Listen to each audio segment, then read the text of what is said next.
En algún momento, mientras recorría el trayecto hacia el lugar donde los orcos pretendían encerrarlo, Ronin había vuelto a quedarse inconsciente. Los guardias habían contribuido a ello al golpearle con cualquier pretexto y retorcerle los brazos hasta hacerle padecer una verdadera agonía. El dolor del dedo roto no era nada comparado con lo que le habían hecho hasta que perdió la consciencia.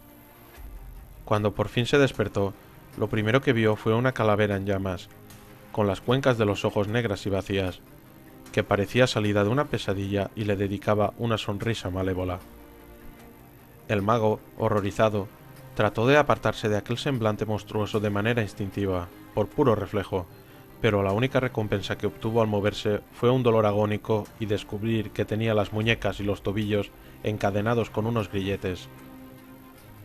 Por mucho que lo intentase, no podía escapar de ese ser demoníaco que se alzaba amenazador sobre él a poca distancia.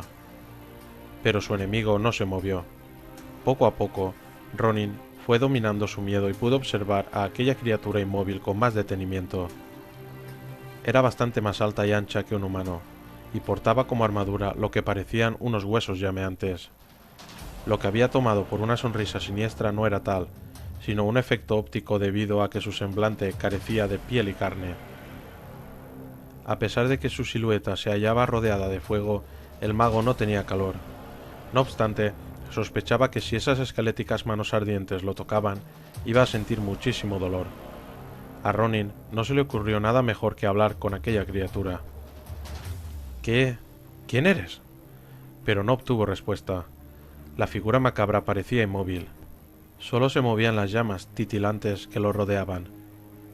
¿Puedes oírme? Siguió sin obtener respuesta. El mago, a quien ahora dominaba más la curiosidad que el temor, se inclinó hacia adelante todo lo que las cadenas le permitieron. Con suma desconfianza, movió como pudo una de sus piernas adelante y atrás, pero siguió sin recibir respuesta. Aquella aberración ni siquiera adelantó la cabeza para observar la extremidad que el mago movía nerviosamente. A pesar de su aspecto aterrador, recordaba más a una estatua que a un ser vivo. Si bien tenía un aspecto demoníaco, tal vez no fuera un demonio. Ronin había estudiado los golems, pero no había visto nunca uno, y mucho menos uno que estuviera ardiendo constantemente. En realidad, no era capaz de definir a esa figura de ninguna otra forma. El mago frunció el ceño mientras se preguntaba qué poderes poseería el golem. En realidad, solo había una manera de averiguarlo, y, después de todo, el mago debía intentar fugarse de ahí.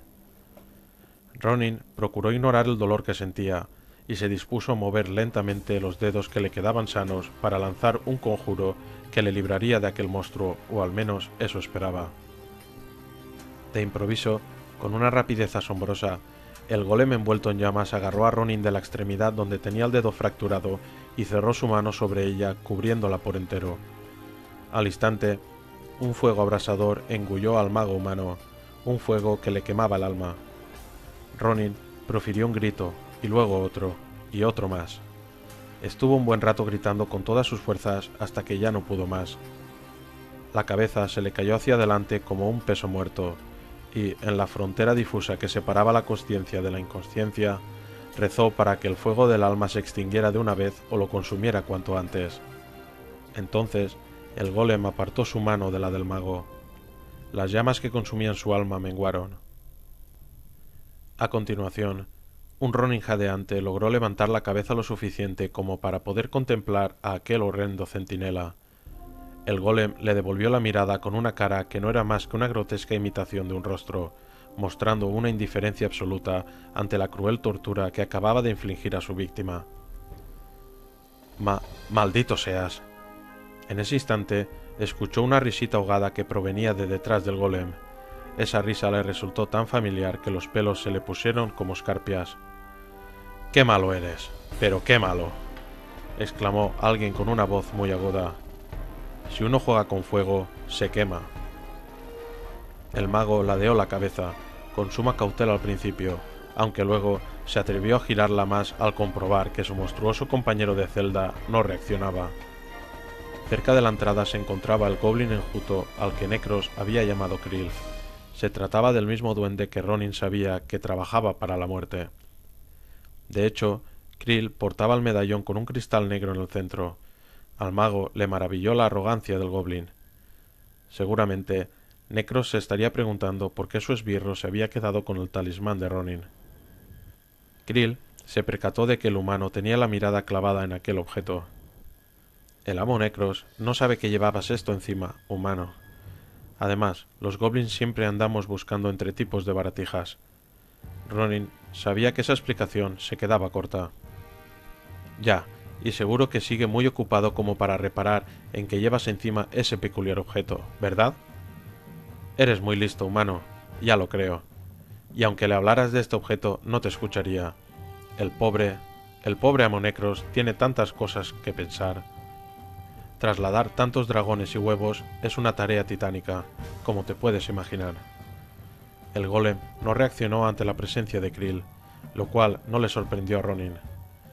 Mientras no tratara de liberar al prisionero, aquella aberración dejaría en paz al goblin. Con que eres un siervo de la muerte. Al oír esto, la pequeña criatura frunció el ceño fugazmente de manera involuntaria. Cumplo su voluntad, sí, desde hace mucho, muchísimo tiempo. ¿Qué has venido a hacer aquí? Yo ya he cumplido con la parte que tu amo me tenía reservada en sus planes. ¿No es así? He sido manipulado como un necio, ¿no? Por alguna extraña razón, estas palabras parecieron levantar el ánimo de Krill, quien replicó, esbozando una amplia sonrisa plagada de dientes.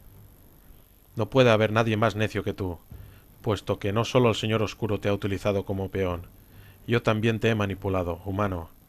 Ronin no se lo podía creer. ¿Cómo has podido hacer algo así? ¿De qué manera he servido tus propósitos, goblin? De la mismísima manera que has servido al Señor Oscuro. ¿Acaso crees que un goblin se iba a rebajar a ser el siervo de alguien si no tuviera sus propias y taimadas razones para obrar de ese modo? Respondió con un leve tono de amargura que se le escapó sin querer. Pero ya estoy harto, muy harto de mi papel de siervo. Ronin frunció el ceño. ¿Aquella diminuta criatura demente estaba insinuando lo que el mago creía que estaba insinuando? ¿Acaso planeas traicionar al dragón? ¿Y cómo piensas hacerlo? Al oír estas preguntas, el grotesco goblin dio varios saltitos, sin poder contener su júbilo. Pobre amo Necros, está tan agobiado. Tiene muchos dragones que trasladar, muchos huevos que sacar de aquí y muchos orcos asquerosos que comandar. Dispone de muy poco tiempo para pensar por mucho que quiera. Quizás se habría detenido a pensar si la Alianza no hubiera decidido invadir estas tierras por el oeste. Pero ya no puede pararse a pensar. Debe actuar. Tiene que comportarse como un orco, ya sabes. Lo que dices no tiene ningún sentido. —¡Necio! —exclamó el goblin entre risas. —Tú me has traído esto. Krill sostuvo el medallón en lo alto y luego frunció el ceño a modo de burla mientras añadía: Lord a la muerte cree que... Se rompió en la caída. Ante la atenta mirada del prisionero, el goblin intentó arrancar la piedra que había en el centro del medallón. Tras forcejear durante un rato con ella, la gema saltó y fue a parar a la mano del duende enjuto. A continuación, la sostuvo en alto para que Ronin pudiera verla. Con esto, a la muerte dejará de existir. Ronin no podía creer lo que decía el goblin. ¿Cómo que a la muerte dejará de existir? ¿Piensas utilizar esa piedra para derrotarlo? ¿O para obligarlo a servir a Krill? Sí, tal vez lo convierta en mi siervo, contestó, y se le escapó un suspiro cargado de puro odio. Al fin podré dejar de adular a ese reptil. Ya no volveré a ser su lacayo. Llevo planeando esto mucho tiempo, sí. He esperado y esperado hasta que llegara el momento en que fuera más vulnerable, sí. El hechicero cautivo, quien estaba fascinado, muy a su pesar, por las revelaciones de aquella criatura, le preguntó: ¿Pero cómo vas a hacerlo? Krill retrocedió hasta la entrada. Necros me brindará la oportunidad, sin saberlo, y esto... Respondió y lanzó la piedra al aire y la cogió. Esta piedra forma parte del Señor Oscuro humano. Es una de sus escamas. El mismo a la muerte la convirtió en piedra con su magia. Es la única manera de que el medallón funcione. Pero, ¿sabes lo que supone que uno tenga en su poder una parte del cuerpo de un dragón? Ronin pensó con rapidez. Algo había oído al respecto en una ocasión. Si alguien consigue poseer un fragmento del cuerpo de uno de los grandes leviatanes, obtendrá el dominio de su poder. Pero nadie ha sido capaz de realizar semejante proeza. Se necesita una magia muy potente para hacer que funcione. ¿De dónde? El golem reaccionó ante la repentina agitación que se había adueñado del prisionero. Abrió sus macabras fauces e hizo ademán de coger a Ronin con una de sus manos esqueléticas. El mago se quedó paralizado de inmediato, ni siquiera se atrevía a respirar. Al instante, la figura envuelta en llamas se detuvo, pero no se retiró. El mago siguió conteniendo la respiración y a la vez rezaba para que aquella monstruosidad retrocediera.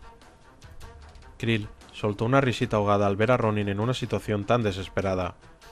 Bueno, por lo que veo, ahora estás muy ocupado, humano. Lamento haberte hecho perder el tiempo, pero tenía que contarle a alguien mi glorioso plan. A alguien que pronto estará muerto, ¿eh? Dijo el goblin, quien se alejó dando saltitos. Debo irme. Necros necesita de mi guía una vez más. Oh, sí. Ronin ya no podía aguantar más la respiración. Exhaló, con la esperanza de que, al haber permanecido quieto tanto tiempo, aquella criatura lo dejara en paz. Pero se equivocó. El golem lo tocó, y al instante, todo pensamiento acerca de ese traidor de Krill se desvaneció en cuanto el fuego consumió a Ronin por dentro.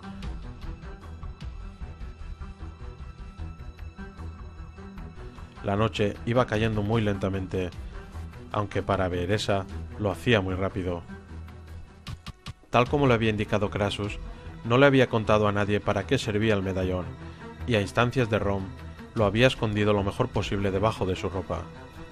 Si bien había logrado ocultarlo bajo su capa de viaje, que ya estaba bastante desgastada a esas alturas del viaje, cualquiera que se fijara en la elfa con atención habría distinguido al menos la cadena del medallón. Poco después de regresar con el resto del grupo, Rom se había llevado a Gimmel a un rincón apartado para hablar con él. La elfa se había percatado de que ambos habían mirado fugazmente en su dirección. Era evidente que Rom quería que su segundo al mando también estuviera al tanto de la decisión que había tomado Krasus, y, a juzgar por su expresión de abatimiento, a Gimmel le había disgustado tanto como a su jefe. En el momento en que la luz que podía atisbarse a través del agujero se desvaneció, los enanos se dispusieron a apartar metódicamente aquellas piedras. Beeresa no alcanzaba a comprender por qué había que quitar una roca en concreto antes que otra, pero los chicos de Rom insistieron mucho en que debía hacerse de esa manera. Así que se acomodó lo mejor que pudo, mientras intentaba no pensar en todo el tiempo que estaban perdiendo. En cuanto apartaron las últimas piedras, la voz del mago, que sonó extrañamente débil al principio, retumbó en su cabeza. ¿La salida está abierta? ¿Ver esa brisa veloz? Se tuvo que girar y fingir que le había dado un acceso de tos para poder mascullar. Acaban de terminar de abrirla. Entonces, adelante. En cuanto llegues al exterior, saca el talismán de donde lo tengas escondido. De ese modo, podré ver dónde estáis y qué os aguarda más adelante. No volveré a hablar hasta que tú y el enano del pico nidal hayáis salido de estos túneles. En cuanto la forestal se dio la vuelta, Falstad se le acercó. ¿Estáis lista, mi dama elfa? Me da la sensación de que los enanos de las colinas quieren deshacerse de nosotros lo antes posible. De hecho, Rom, cuya silueta se distinguía a duras penas en la penumbra, se encontraba junto a la salida y les hacía gestos perentorios de que debían salir ya al exterior. Beeresa y Falstad pasaron junto a él raudos y veloces, y ascendieron hasta el agujero ensanchado como pudieron. La forestal se resbaló una vez, pero enseguida recuperó el equilibrio. Por encima de ella, el viento ululaba y parecía animarla a abandonar el túnel. No le gustaba nada aquel mundo subterráneo, y esperaba que las circunstancias no la obligaran a regresar a ese reino en breve. Falstad, quien había llegado al agujero el primero, le ofreció uno de sus fuertes brazos para ayudarla a subir. Sin tener que hacer un gran esfuerzo, logró levantarla y colocarla junto a él. En cuanto ambos salieron por la grieta, los enanos comenzaron a tapar el agujero, que menguó rápidamente. Mientras tanto, Beeresa trataba de orientarse. ¿Y ahora qué hacemos?, inquirió Falstad. ¿Trepamos por ahí? El enano señalaba la base de una montaña que, pese a la oscuridad de la noche, podía apreciarse claramente que era una pared rocosa muy escarpada de varios centenares de metros de altura. Por mucho que lo intentara, La elfa era incapaz de ver la abertura, lo cual la desconcertó, porque Rom le había hecho creer que la verían enseguida. Cuando se giró con la intención de llamarlo, descubrió que apenas quedaba rastro de la grieta. Beeresa se arrodilló y acercó una oreja al pequeño agujero. Sin embargo, no logró oír absolutamente nada. Perdónelos, mi dama elfa. Se han vuelto a esconder. Por el tono de voz con el que Falstad había pronunciado estas palabras, cabía deducir que sentía cierto desprecio por sus primos de las colinas.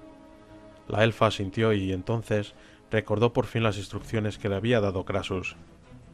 Se apartó la capa, sacó el medallón de su escondite y se lo colocó directamente sobre el pecho. Beeresa dio por supuesto que el mago sería capaz de ver en la oscuridad, ya que, si no, no sería de gran ayuda en aquel momento. ¿Qué es eso? Algo que espero que nos ayude. Aunque Krasus le había advertido de que no debía hablarle a nadie acerca del talismán, no podía esperar que no le explicara a Falstad qué era y para qué servía, pues el enano podría pensar que se había vuelto loca si la veía hablando sola. Lo veo todo con claridad, Meridiana, dijo el mago, sobresaltando a la forestal. Gracias. ¿Qué ocurre? ¿Por qué has saltado? Falstad, ya sabes que el Kirin Tor envió a Ronin a cumplir una misión, ¿verdad? Sí, pero ese mago nos contó una patraña. En realidad, no le habían encomendado una estúpida misión de observación. ¿Por qué mencionas este tema ahora? Porque este medallón pertenece al mago que lo eligió para llevar a cabo esa tarea, al mago que le encomendó su verdadera misión, la cual requería, al menos en parte, que Ronin entrara en la montaña. ¿Por qué razón debía entrar ahí?, preguntó el enano, quien no parecía muy sorprendido ante esas revelaciones. No lo sé. Aún no me lo han explicado. Este medallón permite que un mago llamado Krasus pueda hablar conmigo. Pues yo no oigo nada. Desgraciadamente, este artilugio funciona así. Qué raro. Malditos magos. Masculló irónicamente el enano, utilizando el mismo tono de voz que había empleado al hablar sobre las carencias de sus primos de las colinas. Será mejor que iniciéis vuestra marcha, sugirió Krasus. Como se suele decir, el tiempo es oro. ¿Te pasa algo? Has vuelto a saltar. Como te he comentado antes, tú no lo puedes oír, pero yo sí. Quiere que iniciemos nuestro periplo. Dice que puede guiarnos. ¿Puede ver dónde estamos? Sí, a través del cristal. Falstad se aproximó al medallón, golpeó con un dedo la piedra del centro y espetó. Hechicero, te juro por el pico nidal que, como nos la juegues, mi espíritu te perseguirá por toda la eternidad, lo juro. Dile a ese enano que tenemos metas muy similares. Beeresa le repitió estas palabras a Falstad, quien aceptó la réplica del mago a regañadientes. Ella también tenía ciertas reservas respecto al mago, pero se las guardaba para sí. Krasus había afirmado que sus metas eran muy similares, lo cual no quería decir que fueran las mismas. A pesar de no tenerlas todas consigo, la forestal cumplió las instrucciones de Krasus al pie de la letra, dando por hecho que, al menos, el mago los llevaría hasta el interior de la montaña. Si bien sus indicaciones se le antojaron en un primer momento un tanto extrañas, al obligarlos a rodear parte de la montaña, lo cual parecía una pérdida de tiempo, el mago finalmente los guió a través de un sendero muy fácil de seguir, que los condujo enseguida hasta la estrecha y alta entrada de una cueva que Beeresa dedujo que se internaba en la montaña. Si no era así, tendría más que palabras con su inútil guía. Es la entrada a una antigua mina enana, explicó Krasus. Los orcos creen que no lleva a ninguna parte. Beeresa la examinó hasta donde se lo permitió la oscuridad reinante. Si lleva al interior de la montaña, ¿por qué Rom y su gente no han utilizado este camino? Porque han estado esperando pacientemente.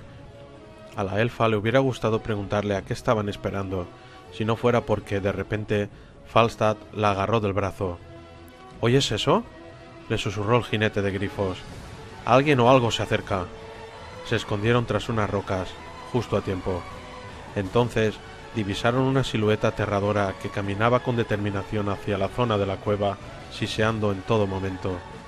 Beeresa vislumbró una cabeza con rasgos de dragón que miraba hacia todas partes, cuyos ojos eran unos orbes rojos que brillaban tenuemente en la noche.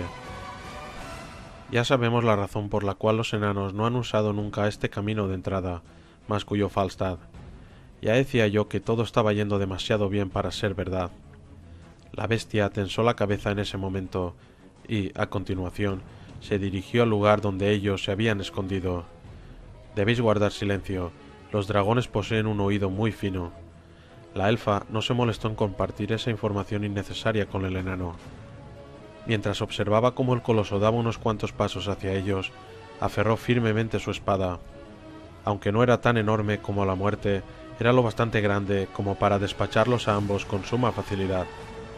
De improviso, desplegó las alas y la forestal, gracias a su excepcional visión nocturna, pudo apreciar que eran deformes. No le extrañaba, por tanto, que aquel leviatán hiciera las veces de perro guardián de los orcos. Beeresa se preguntó dónde estaría su cuidador. Los orcos nunca dejaban solo a un dragón, ni siquiera uno incapacitado para volar desde su nacimiento. La respuesta fue instantánea. Justo en ese momento escuchó a alguien vociferar una orden.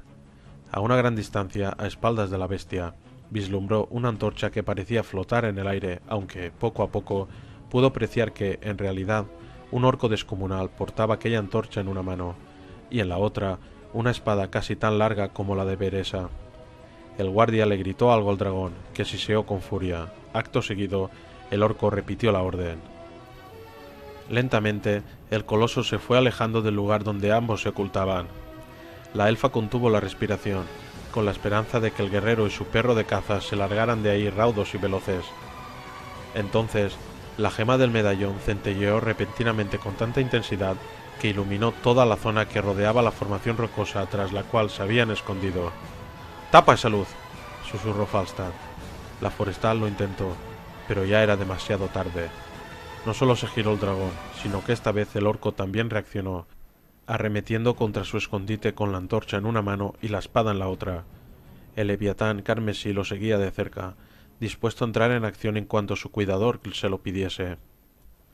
«Quítate el medallón del cuello», le ordenó Krasus. «Prepárate para lanzárselo al dragón. Pero... hazlo». Beeresa se desprendió del talismán rápidamente y lo sostuvo en la mano, listo para arrojarlo. Falstad la miró, pero decidió que era mejor refrenar su lengua. El orco estaba cada vez más cerca. Si los hubiera atacado él solo, habría supuesto un desafío, pero, ayudado por el dragón, la forestal y su compañero albergaban muy pocas esperanzas de salir de ese enfrentamiento con vida. Dile al enano que salga de su escondite, que se muestre ante el enemigo. Quiere que salgas de tu escondrijo y te muestres al enemigo, Falstad. ¿Prefiere que me meta directamente en la boca del dragón o que me tumbe delante de esa bestia y le deje mordisquearme a placer? Tenemos poco tiempo para reaccionar. Una vez más, Beeresa repitió las palabras del mago. Falstad parpadeó incrédulo, respiró hondo y asintió. Con su martillo de tormenta en la mano, sorteó a Beeresa y abandonó la protección de las rocas. El dragón rugió. El orco gruñó mientras en su rostro se dibujaba una sonrisa de colmillo a colmillo ante la expectativa de lucha. «¡Enano!», exclamó el guerrero. «¡Qué bien! Me estaba aburriendo mucho. Lo que me voy a divertir contigo antes de que acabes en el estómago de Zaras. Está hambriento». «Soy yo quien se va a divertir con vosotros, puerco. Como me estaba quedando frío me he dicho, voy a aplastarle el cráneo a ese orco y así caliento un poco los músculos». Tras escuchar esta bravata, tanto el orco como la bestia avanzaron. «Ahora tírale el talismán al dragón y asegúrate de que aterriza cerca de su boca». Aquella orden le pareció tan absurda a Beeresa que, al principio, dudó si había escuchado bien. Entonces se le ocurrió que tal vez Krasus pudiera lanzar a través del medallón un hechizo capaz de neutralizar a esa criatura salvaje. «¡Lánzalo ya, antes de que tu amigo pierda la vida!». «Falstad». La forestal abandonó su escondite de un salto, sorprendiendo así a ambos centinelas. Echó un rápido vistazo al orco y, con una puntería consumada, lanzó el medallón a la boca de la bestia. Al instante, ésta se abalanzó hacia el medallón con igual precisión y sorprendentemente atrapó el talismán entre sus fauces. La elfa soltó un juramento. Estaba segura de que Krasus no había contado con que se produjera este giro en los acontecimientos. Entonces sucedió algo muy peculiar que hizo que los tres guerreros se quedaran petrificados. En vez de tragarse o lanzar lejos el medallón, el dragón permaneció quieto, ladeando ligeramente la cabeza. De pronto, brotó de su boca una aura roja que no pareció provocar ningún efecto pernicioso sobre el dragón. El coloso se sentó ante las miradas perplejas de todos los allí presentes. De inmediato, el orco, a quien la nueva situación le había disgustado sobremanera, vociferó una orden. Sin embargo, el dragón no pareció oírle. Dio la impresión de que estaba escuchando otra voz distante. Tu perro de caza ha encontrado un juguete con el que jugar, orco, dijo Falstad en tono de burla. Me parece que, por una vez, vas a tener que librar tus propias batallas tú solo. En respuesta a esa provocación, el guerrero de colmillos prominentes arremetió con su antorcha con tanto ímpetu que a punto estuvo de prender fuego a la barba del enano. Este soltó una maldición y, seguidamente, esgrimió su martillo de tormenta de tal forma que le faltó muy poco para aplastar el brazo extendido del orco. Esto provocó que Falstad abriera su guardia, lo cual le permitió a su rival lanzarle una estocada que por fortuna no alcanzó su mortal destino. Beeresa titubeaba indecisa. Quería ayudar a su compañero, pero al mismo tiempo temía que el dragón pudiera despertar en cualquier momento de su peculiar trance dispuesto a defender a su cuidador. No sabía qué hacer. Lo único que tenía claro era que, si eso sucedía, alguien tendría que estar preparado para enfrentarse a aquella bestia. El enano y su adversario intercambiaron golpes. La antorcha y la espada del orco se enfrentaban al martillo del jinete de grifos. El guerrero orco intentaba obligar a retroceder a Falstad, con la esperanza de que tropezara por culpa del terreno desigual sobre el que estaban combatiendo. La elfa volvió a mirar al leviatán, que seguía con la cabeza inclinada hacia un lado. Aunque sus ojos estaban abiertos, tenía la mirada perdida. Beeresa se armó de valor y le dio la espalda y decidió acudir al rescate de Falstad. Si el coloso les atacaba, mala suerte. No podía correr el riesgo de perder a su amigo a manos de aquel guardia. El guerrero orco intuyó que se acercaba, y movió la antorcha en el preciso instante en que la forestal arremetió contra él. La elfa profirió un grito ahogado al ver cómo las llamas pasaban a escasos centímetros de su cara. El hecho de que se hubiera sumado al combate obligaba al guardia a pelear en dos frentes a la vez, de modo que, al intentar quemar a Beeresa, había bajado la guardia ante el enano. No hizo falta que nadie combinara a Falstad a aprovechar esa ventaja. Su martillo cayó con fuerza sobre su contrincante. El chillido gutural que emitió el orco ahogó prácticamente el ruido tan desagradable que hicieron sus huesos al astillarse. Acto seguido, se le cayó la espada de su mano temblorosa. El martillazo que había recibido le había destrozado el codo, dejándole todo el brazo inutilizado. A pesar de que había quedado lisiado, atacó a Falstad con su antorcha impulsado por la furia y la terrible agonía que sufría. El enano se tambaleó hacia atrás, al tiempo que se apresuraba a apagar las llamas que se le extendían por la barba y el pecho. Su despiadado enemigo intentó avanzar hacia Falstad, pero la forestal le cortó el paso. «Pequeña elfa», gruñó el orco, «a ti también te voy a quemar». El guerrero cubría un campo de acción más amplio que Beeresa gracias a la antorcha y a su largo brazo. Por eso mismo, ella se tuvo que agachar en 2 ocasiones para evitar las llamas. Debía acabar con la pelea rápidamente, antes de que el orco lograra sorprenderla con la guardia baja. La siguiente vez que arremetió contra la forestal, ésta intentó alcanzar con su espada no al orco, sino a la antorcha, lo cual implicaba dejar que las llamas se le acercaran peligrosamente. Mientras se abalanzaba sobre ella, el rostro del orco se contorsionó y adoptó una expresión de ávida expectación y sed de sangre. La punta de la espada de la elfa se clavó en la madera de la antorcha, y de ese modo consiguió arrancársela de las manos al sobresaltado centinela. Beeresa había logrado su propósito a pesar de que no las tenía todas consigo, y sin más dilación, arremetió contra él con la antorcha clavada en la espada. Le acertó al orco en la cara, y al instante las llamas se extendieron por todo su rostro. El guardia rugió de dolor al tiempo que apartaba la antorcha de su semblante de un manotazo, pero el daño ya estaba hecho. El calor le había abrasado los ojos, la nariz y casi toda la parte superior de la cara, y ya no podía ver. Beeresa era consciente de que debía silenciarlo, y con un vago sentimiento de culpa atravesó con su espada al guerrero ciego, acallando así sus gritos agónicos. «¡Por el pico nidal!», rezongó Falstad. Creía que no iba a poder apagar las llamas. Todavía jadeante, la forestal logró preguntar: «¿Estás bien?» «Bueno, un poco triste porque ya no tengo esa barba que tantos años me dejó crecer, pero lo superaré. Por cierto, ¿qué le pasa a ese perrazo de caza?». En ese momento, el dragón estaba echado en el suelo y parecía que se estuviera preparando para dormir. Todavía tenía el medallón en la boca. Mientras lo observaban, lo dejó con sumo cuidado en el suelo, justo ante ellos, y después se quedó mirándolos como si esperara que uno de ellos se aproximara a recogerlo. ¿Quieres que hagamos lo que creo que quieres que hagamos, mi dama elfa?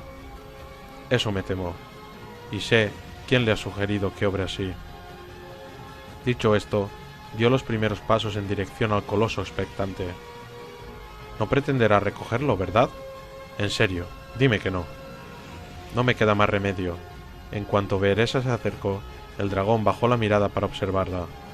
Se decía que los leviatanes veían perfectamente en la oscuridad, y que poseían un sentido del olfato aún más agudo. A esa distancia, la forestal no podía escapar si decidía atacarla. Como el talismán estaba impregnado de saliva al haber pasado mucho tiempo dentro de la boca de la bestia, la elfa se protegió la mano con su capa para recogerlo con sumo cuidado del suelo.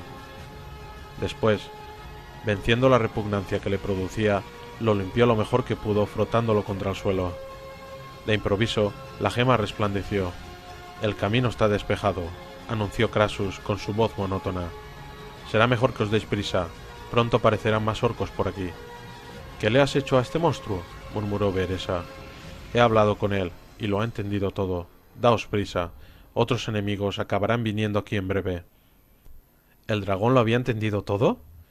Deseaba hacerle más preguntas al mago, pero era consciente de que, por ahora, éste no le iba a dar ninguna respuesta satisfactoria.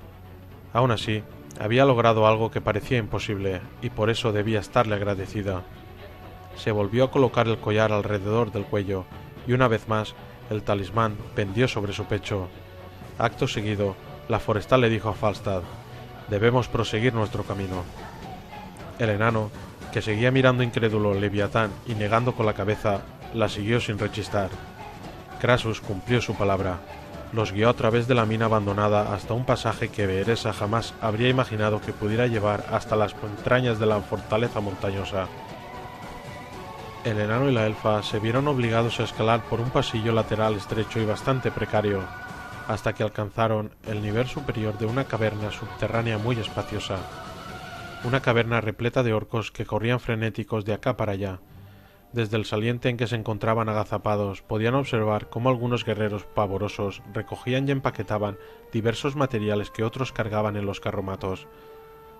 En una esquina, un cuidador comprobaba si un joven dragón era capaz de volar, mientras que uno de sus colegas parecía estar preparándose para partir de inmediato. Da la impresión de que tienen previsto abandonar la montaña, murmuró el enano. La forestal opinaba lo mismo. Decidió asomarse un poco más para contemplar mejor la cueva. Ha funcionado. Beeresa supo al instante, por el tono con que había pronunciado estas palabras, que el mago no había tenido intención de que nadie más les escuchase. Probablemente ni siquiera se había percatado de que había hablado en voz alta. ¿Acaso había ideado alguna estratagema para obligar a los orcos a abandonar Green Battle? A pesar de que le había sorprendido cómo el mago había dominado a la bestia con que se habían topado en la entrada, la elfa dudaba que Krasus tuviera tanto poder. No parecía que aquel leviatán cargado de suministros y provisiones fuera a entrar en combate. La forestal se echó hacia atrás, sumida en sus pensamientos. El hecho de que los orcos abandonaran Green Battle era una noticia excelente para la alianza, pero dejaba muchas preguntas en el aire. Si los orcos se iban de la montaña, ¿para qué querían a Ronin? Seguramente no estarían dispuestos a cargar con un mago enemigo durante un viaje tan largo. Además, ¿de verdad pretendían trasladar a todos los dragones? Esperaba que Krasus les diera pronto las siguientes instrucciones. Sin embargo, el mago seguía callado, lo cual resultaba inquietante. Beeresa echó un vistazo a su alrededor y sopesó cuál de aquellos senderos los llevaría antes al lugar donde retenían a Ronin, dando por hecho que todavía no lo habían matado. De repente sintió una mano de Falstad en su hombro. «Mira quién está ahí abajo, ¿lo ves?» La elfa siguió la mirada del enano y divisó a un goblin que corría por otro saliente de la caverna hacia una abertura que había a lo lejos, a su izquierda. «Es Krill, ese bicho es inconfundible». La elfa también estaba segura de que era él. Al parecer, conoce bien los recovecos de esta montaña. Sí, por eso nos guió hasta sus aliados, los trolls. Pero, ¿por qué el goblin no había dejado que los capturasen los orcos? ¿Por qué los había entregado a esos trolls asesinos? Seguramente porque los orcos tendrían interés en interrogarlos. La forestal decidió que no era momento de divagar. Se le acababa de ocurrir una idea. Crassus, ¿puedes mostrarnos cómo se baja hasta el lugar al que se dirige ese goblin? Sin embargo, ninguna voz reverberó en su cabeza. ¿Crassus? ¿Qué ocurre? El mago no responde. Falstad resopló. Con que nos ha abandonado a nuestra suerte, ¿eh? Eso parece, respondió Beeresa, mientras se ponía de pie. Si seguimos ese saliente de ahí, deberíamos llegar a donde queremos ir, siempre y cuando los orcos hayan diseñado estos túneles siguiendo un orden lógico. Así que vamos a seguir nuestro camino sin ese mago. Bien, mucho mejor. Beeresa sintió con gesto sombrío. Sí, seguiremos nuestro camino sin la ayuda del mago, pero, a cambio, contaremos con la colaboración de nuestro amiguito Grill.